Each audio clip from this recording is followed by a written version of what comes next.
વિશ્વાસ આપણામાં દ્રઢ રાખવો જોઈએ કે ભગવાન શ્રી કૃષ્ણ જે કંઈ પણ કરે છે આપણા માટે સારું જ કરશે. ભર્તૃત્વે વર્ણમ્યથા, એટલે કે ભગવાન શ્રી કૃષ્ણ જ મારા સ્વામી છે એવું વિચારીને અન્યાશ્રયનો ત્યાગ કરવો.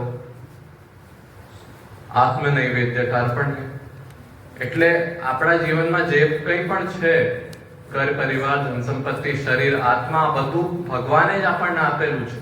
આપણે પોતાનું નથી કંઈ પણ, બધું પ્રભુએ આપણને આપેલું છે. અને એટલે જ આ બધાનો ઉપયોગ આપણને પ્રભુના પ્રસાદ રૂપે કરવો જોઈએ. ઘણીવાર શું થાય કે અમુક લોકો માનવા જાય કે જો મારી નોકરી લાગી જાય તો હું ભગવાનને આટલા લાડવા ધરીશ, આટલું સોનું ધરીશ. આ યોગ્ય છે? પ્રભુ પાસે તો બધું છે જ, એમણે જ આપણને બધું આપેલું છે. આપણી પાસે પણ જે છે એ બધું પ્રભુએ જ આપેલું છે. એમને તો કશું ઘટતું જ નથી. તો આપણે એને આટલું પણ આપી દઈશું તો એમના માટે તો ઓછું જ પડશે.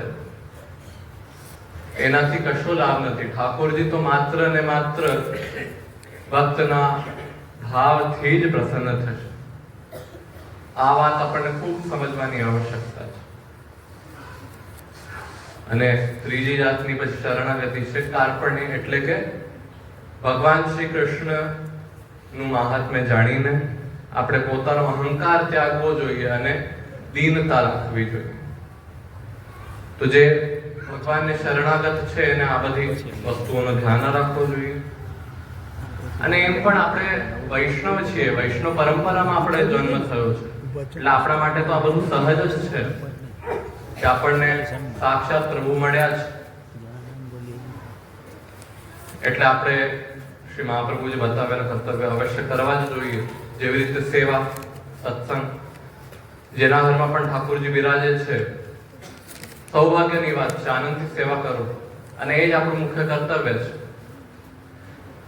જેના ઘરમાં ઠાકોરજી નથી બિરાજતા, અન્ય દેવી દેવતાઓનો અપમાન નથી કરતો, આદર જ કરે છે, પણ શરણાગતિ તો એ પોતાના સ્વામી ભગવાન શ્રી કૃષ્ણની જ રાખે છે. અને એટલે જ દયારામભાઈ પણ કહે છે, જે ભક્ત કવિ થયા, એક વર્યો ગોપીજન વલ્લભ નહીં સ્વામી મારે બીજો રે. એ પ્રકારની દ્રઢતા આપણામાં હોવી જોઈએ કે આપણા સ્વામી તો ભગવાન શ્રી કૃષ્ણ જ છે. તો જ આપણે ભક્તિ માર્ગ પર આગળ વધી શકશું. બાકી તો આમ તેમ ભટકતા રહેશું. ક્યારેક એક દિવસે આ વિધિ કરી દીધી, બીજા દિવસે ઓલો મનોરથ કરી દીધો, ત્રીજા દિવસે કોઈ બીજા મંદિરમાં વયા ગયા, તો છેલ્લે આપણે કાંઈ સિદ્ધ નથી થવાનું. એટલે ભગવાન શ્રી કૃષ્ણનો અનન્ય આશ્રય આપણામાં હોવો જોઈએ, તો જ આપણે ભક્તિ માર્ગ પર આગળ વધી શકીએ. અને પુષ્ટિ ભક્તિ માર્ગમાં સૌથી વધારે આવશ્યક શું છે? એક તો અનન્ય આશ્રય, અન્યાશ્રય ન કરવો, એ તો છે જ. બીજું છે ભગવાન શ્રી કૃષ્ણની શરણાગતિ. આપણા મનમાં એવો ભાવ હોવો જોઈએ કે હું ભગવાન શ્રી કૃષ્ણને શરણે છું. શરણ એટલે શું? શરણં ગ્રહ રક્ષિતૃ, એટલે ભગવાન શ્રી કૃષ્ણ જ મારો આશરો છે, એ જ મારા રક્ષક છે. એ પ્રકારનો આપણામાં ભાવ હોવો જોઈએ. અને એ પ્રકારનો ભાવ આપણામાં આવી જાય તો આપણે શરણાગત કહેવાય. અને જે ભગવાન શ્રી કૃષ્ણને શરણે આવે છે એને શું કરવું જોઈએ? જેનાથી ભગવદ ભક્તિ, ભગવદ આશ્રયની વૃદ્ધિ થાય, તો એના માટેનો ઉપાય બતાવ્યા છે. અનુકૂલ સંકલ્પ પ્રતિકૂલ વિસર્જન કર્ષ્યતે તે વિશ્વાસો ભર્તૃત્વે વર્ણમ્યથા. આત્મનૈવેદ્ય કાર્પણી સદ્વિધા શરણાગતિ.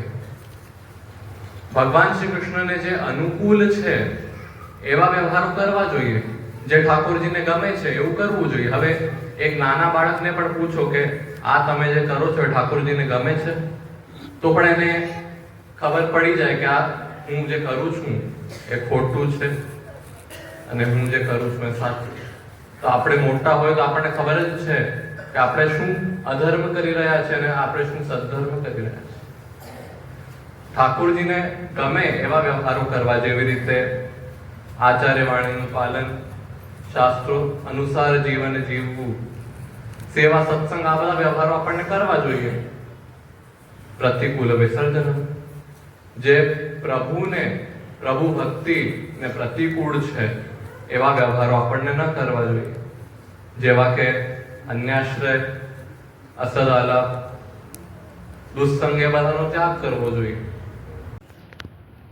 જેવી રીતે આપણે કોઈ પણ સ્કૂલમાં કે શાળામાં એડમિશન લઈએ, પછી આજે ત્યાં એડમિશન લઈ લીધું અને પછી થોડા દિવસ પછી બીજે એડમિશન લઈ લઈએ અને એમ શાળા જ બદલતા રહીએ, તો પરિણામ ન જ મળે ને.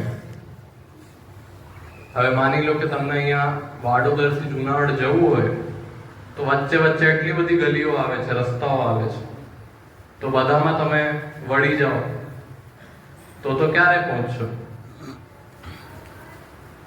કોઈને કોઈ રોગ હોય તો રોગ માટે દવા તો હોય જ છે, પણ તમને એ વિચારવું પડે કે તમને આયુર્વેદિકમાં દવા લેવી છે, હોમિયોપેથીની લેવી છે કે એલોપેથીની લેવી છે. બધાની દવા લેતા રહ્યો તો ઉલટાનો રોગ વધી જ જાય છે. ભલે છે બધી દવા જ, તોય રોગ વધી જાય છે. એવી જ રીતે અલગ અલગ માર્ગ બતાવ્યા છે શાસ્ત્રમાં, પણ આપણને એક માર્ગ પર નિષ્ઠાપૂર્વક ચાલવું પડે તો જ એનો ફળ મળે છે. હવે આપણે શું કરીએ? અલગ અલગ દેવી દેવતાઓ, અલગ અલગ મંત્રો, અલગ અલગ વિધિ, બધાની ભેળસેળ કરી નાખીએ અને એટલે જ ભગવત પ્રાપ્તિ નથી થતી આપણને. અને એના માટે જ હવે આપણને માર્ગ નિષ્ઠા કેળવવાની ખૂબ આવશ્યકતા છે. એટલે જ પુષ્ટિ માર્ગમાં શ્રી મહાપ્રભુજી એ જ આજ્ઞા કરે છે કે આપણને અન્યાશ્રયનો ત્યાગ કરવો જોઈએ. આપણા શાસ્ત્રોમાં પણ આ વાત કહેવામાં આવી છે, પરમ બ્રહ્મ તુ કૃષ્ણો હિ. ભગવાન શ્રી કૃષ્ણ જ પરબ્રહ્મ છે. અન્ય જેટલા પણ દેવી દેવતાઓ છે એમના જ અંશ અવતાર કે વિભૂતિ સ્વરૂપ છે.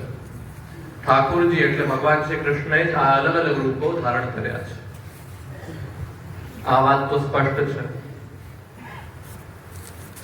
છતાંય આપણે આમ તેમ ભટકીએ તો એનો કઈ ફાયદો નથી.